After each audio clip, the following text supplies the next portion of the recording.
Um pouco de ar, por favor, de George Orwell. A obra do escritor inglês George Orwell entrou em domínio público em 2021. O fato desencadeou uma avalanche de edições de seus livros no Brasil, sejam os mais célebres como 1984 e a Revolução dos Bichos, sejam outros trabalhos de menor destaque e nem por isso menos interessantes. Orwell é o tipo de escritor que analisa o mundo em que vive e ainda vislumbra no que se transformará. Sua narrativa é marcada pela crítica aos sistemas de governo, à sociedade e a forma com que a humanidade lida com seus dilemas. O que mais me agrada no autor é a honestidade intelectual. Sua crítica não escolhe lado. Orwell não é hipócrita, e isso fica claro em A Revolução dos Bichos, por exemplo. Outro traço da escrita de Orwell é o humor. Isso me surpreendeu. Tinha lido A Revolução dos Bichos e resenhas de 1984. Nelas não há riso, e sim estupefação, indignação, medo. Descobri esse Orwell engraçado em Mais um pouco de ar, por favor. A história começa com o nosso narrador protagonista, George Bowling, sobrenome perfeito para esse gordinho de 45 anos, preparando-se para buscar sua dentadura nova. Ele trabalha numa empresa de seguros como supervisor, é pai de 2 crianças, está casado com Hilda há 15 anos.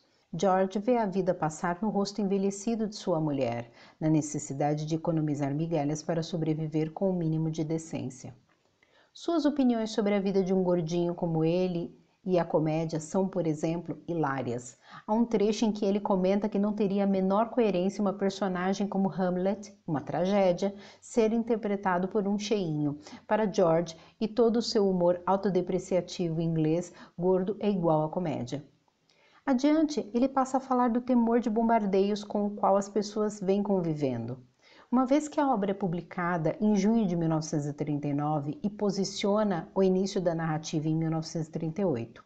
Em março daquele ano, a Alemanha anexa a Áustria e em setembro é assinado o Acordo de Munique, onde França, Inglaterra e Itália, potências europeias na época, concordam que a Alemanha ocupe a região dos Sudetos na Tchecoslováquia, reivindicado sob a alegação de que com a dissolução do Império Alemão, ao fim da Primeira Guerra Mundial, cerca de 3 milhões de alemães étnicos viviam nesse território outrora alemão. Uma condição para a assinatura foi que a Alemanha não reivindicasse mais territórios.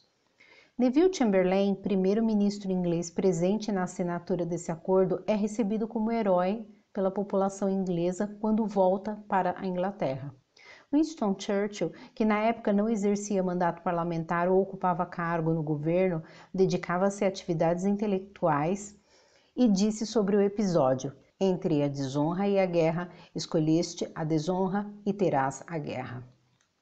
Os trechos do livro em que George Bowling trata do sistema de financiamento habitacional inglês, o padrão de vida de um assalariado e até mesmo a americanização das lanchonetes representam a voz do autor criticando a vida dentro do capitalismo, na perspectiva de um cidadão comum de meia-idade.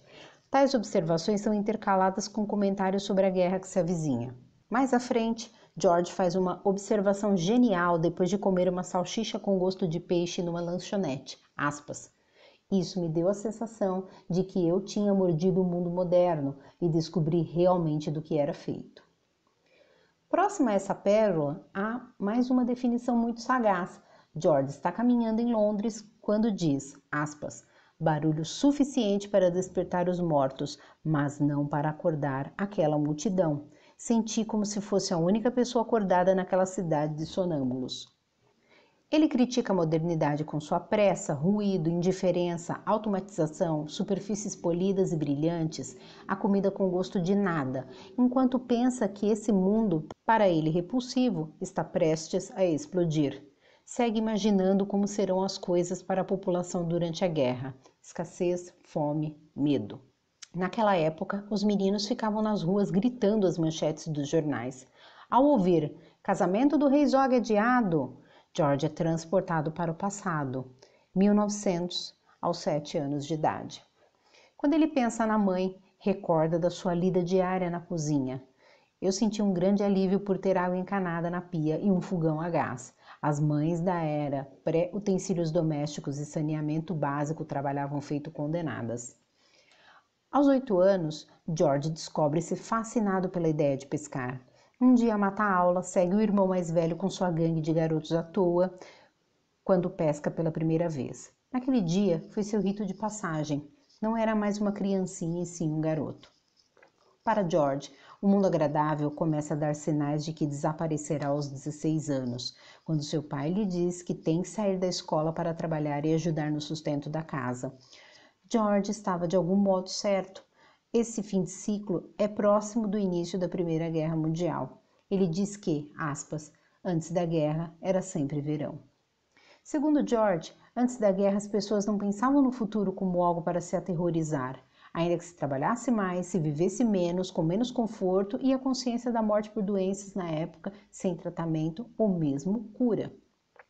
De novo George acerta. Em julho de 1914, a Inglaterra integra a Tríplice Aliança e entra na Primeira Guerra Mundial. 2 meses depois, ele estava no exército como soldado. Até o final do conflito, chega ao posto de oficial, quando consegue dedicar-se à autoeducação com literatura universal. Percebi que esse aprendizado foi responsável por torná-lo um pouco mais reflexivo com relação à vida e o permitiu questionar a falta de sentido na sua própria existência. George diz que a guerra tornou a sociedade nihilista. Terminada a guerra, é preciso arranjar um emprego. O mercado de trabalho inglês havia se tornado um abismo para ex-oficiais acostumados com os soldos elevados e o status do uniforme. A guerra agora era outra: manter seu trabalho. George diz que sua vida acabou aos 16 anos. Tão triste quanto isso é ver que ele não entende por que se casou com Hilda, isso já desde os primeiros anos de relacionamento. Era uma mulher sem alegria pela vida, cuja vitalidade fora drenada pela falta de dinheiro, o que a tornou mesquinha. Ao dizer isso, lembramos que até essa altura da leitura, George conta as coisas da sua vida dando o preço que os produtos tinham nas épocas que ele vai descrevendo, narrando. Acabou assumindo algo do costume da mulher. Depois, George sai de suas lembranças e volta ao presente, quando tem 17 libras ganhas no jogo, que são desconhecidas de Hilda.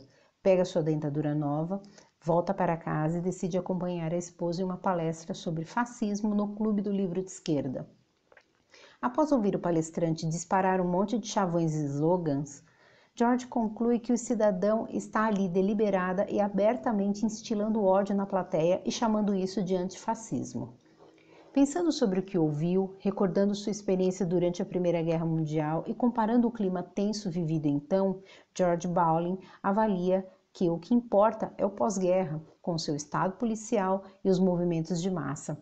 Aqui fica bastante claro que Orwell já tinha em mente elementos que foram explorados em 1984, publicado 10 anos depois. Toda a agitação do mundo moderno, a iminência de uma nova guerra, o bom dinheiro no banco. George passa a refletir sobre sentir paz e subitamente tem a ideia de voltar sozinho a Lower Binfield, a cidade onde nasceu e viveu até alistar-se no exército e que não visitava há 20 anos. Um pouco de paz antes de o mundo colapsar. Após toda uma engenharia para conseguir uma semana de férias no trabalho e tapear Hilda, George viaja em junho com todas aquelas imagens acalentadoras do passado em sua memória e um desejo de reviver essa época na qual, para ele, era sempre verão. Quando chega, George dá-se conta de que a cidade tal como se lembra não existe mais. Agora tem fábricas, um mar de casas, 10 vezes mais pessoas que antes. A Binfield House, casa abandonada, em cujo terreno havia um bosque e nele um lago com a carpa dos sonhos de George, foi transformado em um hospital psiquiátrico. O Lago Mágico, drenado e transformado em um aterro. Até o cemitério, que antes era dentro da cidade, foi mudado para um lugar mais distante. George indigna-se com o jeito com que as pessoas passaram a ver a morte. Em sua infância, era normal passar em frente ao cemitério ao lado da igreja todos os dias e ver que um dia você se deitaria junto dos seus antepassados. A George, ante a todo o choque da realidade, só restou encher a cara. Ao deixar a cidade, ele revê a motivação da viagem. Aspas, para começar, eu vim para Lower Binfield com uma pergunta em mente. E o que temos para frente? Podemos voltar à vida que costumávamos viver ou ela desapareceu para sempre? Bem, eu tive a minha resposta. George quis fugir para o passado e o presente o sugou de volta com toda a sua força. E agora? Tem de voltar e encarar uma Hilda furiosa.